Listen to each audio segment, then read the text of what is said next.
మార్పు కోసం చూసే ఈ రోజున ఎన్డీఏ కూటమి ప్రభుత్వాన్ని ఎన్నుకున్నారు. శ్రీ నారా చంద్రబాబు నాయుడు గారి నాయకత్వంలో ఉన్న ఎన్డీఏ ప్రభుత్వం, వారి గౌరవ ముఖ్యమంత్రిగా ఉన్న ఈ ప్రభుత్వం ఇలాంటి చిల్లర పనులకి ఎవరు భయపడరు.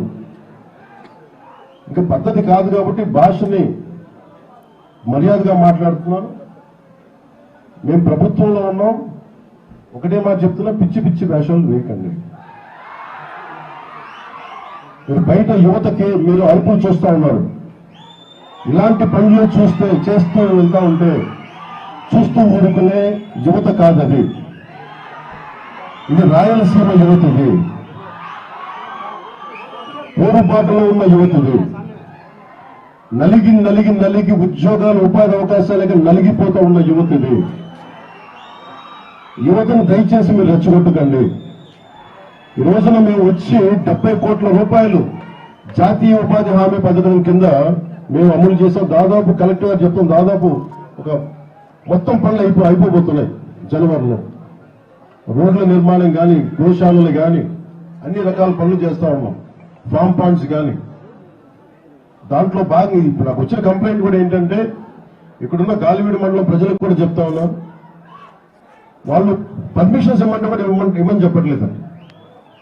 పనులు సిద్ధమైపోయినాయి అంటే వీళ్ళు కూర్చొని వీళ్ళు ఇక్కడికి వెళ్ళి వీళ్ళున్నారు ఎంపీడీఓలుగా, వీళ్ళు ఎంపీపీగా ఉన్నారు కాబట్టి వాళ్ళు పర్మిషన్ ఇవ్వట్లేదు అని. అంటే ఒకటే చెప్పాం, 14 రోజులు సమయం ఇస్తాం. 14 రోజుల తర్వాత కలెక్టర్ గారు can override that rule. మీరు ఎంపీపీలు అని చెప్పి మీ చేతుల్లో ఉందని అధికారం అనుకోవడానికి లేదు. అభివృద్ధికి మీరు ఎన్ని అడ్డగోడలు కట్టినా బద్దలు పట్టుకుని ముందుకెళ్లే శక్తి సమర్థత మా దగ్గర ఉన్నారు. ఎందుకంటే బేసిక్ ఇది అడ్మినిస్ట్రేటివ్ ఇబ్బందులు కనుక కలగ చేస్తే దాని చర్యలు మళ్ళీ వేరే విధంగా ఉంటాయి. అలాగే కలెక్టర్ గారికి కూడా దృష్టికి తీసుకొచ్చి ఇది 14 రోజులు మీకు నోటీస్ ఇచ్చి వి విల్ ఓవర్ రైడ్. మీ ఎంపీపీ పదవిని మీరు నిలబెట్టుకుంటే గౌరవంగా ఉంటే అది మీకు మంచిది. అలాగే ఇది నేను ప్రత్యేకించి రాయలసీమ ప్రజలందరికీ కూడా చెప్తున్నాను, నేను ఇక్కడికి వచ్చింది మీకు ధైర్యం నింపడానికి వచ్చాను. ఇక్కడికి భయపడుతూ ఉండే కొద్దీ భయం పెరుగుదు తప్ప భయం తగ్గదు. ఇక్కడున్న ప్రభుత్వ అధికారులు కానీ, రాష్ట్రంలో ఉన్న 640 ఎంపీడీఓల మీద కానీ ఒక్కరు చెయ్యేసినా, ఒక్కడంటే ఒక్కడు చెయ్యేసినా ఏ మాత్రం సహించో, ఏ మాత్రం ఊరుకో. గుర్తుపెట్టుకోండి. మీకు ఎలా ఉంటుందండి చెప్తున్నాను, ఇళ్లలోంచి బయటికి లాక్కొచ్చి జైల్లో పెడతాం. గుర్తుపెట్టుకోండి. ఇళ్లలోంచి లాక్కొస్తాం. మర్యాదగా ఉన్నంతసేపు మర్యాదగా ఉంటాం, పద్ధతిగా ఉంటే పద్ధతిగా ఉంటాం, ప్రజాస్వామ్యబద్ధంగా ఉంటే ప్రజాస్వామ్యబద్ధంగా ఉంటాం.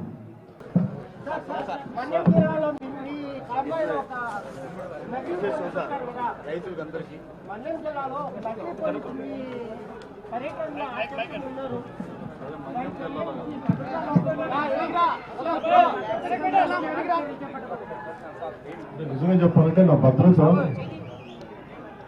నాకు ఆశీర్వేసింది. ఈరోజు పొద్దున్నే నేను ఈ పర్యటనకు వస్తామంటే నా దృష్టికి తీసుకొచ్చారు. ఒక ఐపీఎస్ అధికారి ముసుగులో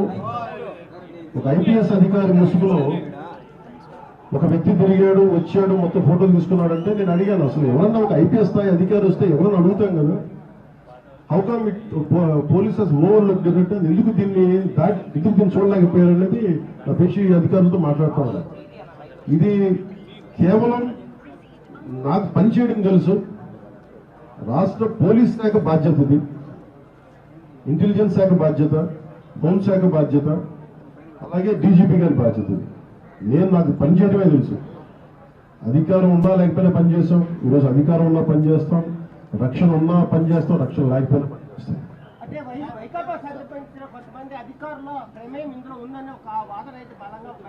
అంటే అది నాకు అంటే నేను వైకాపా విధానాలను ఎదిరిస్తాం, కానీ ఒక మాట మాట్లాడబోయే ముందు దానికి సరైన ఆధారం లేకుండా మాట్లాడకూడదు.